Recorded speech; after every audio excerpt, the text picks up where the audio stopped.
I'm doing sections, so when I pull it off, it's nice. And then when it's like each section, it's my favorite color.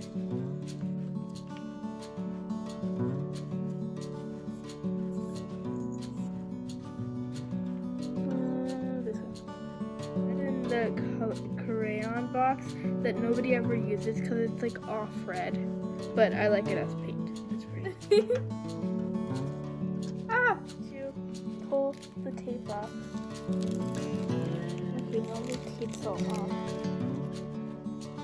Right now, I am putting the tape back on so I can make a different design on the design. I think I'll do purple next, and then I'll just like put it right here.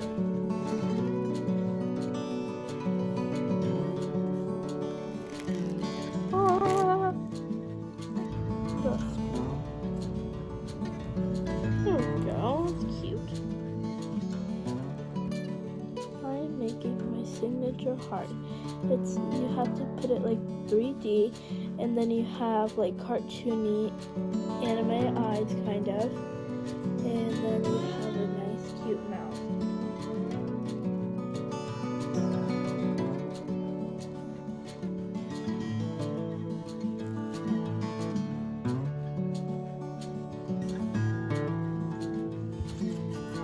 Around few times, that's the time I'm putting it everywhere.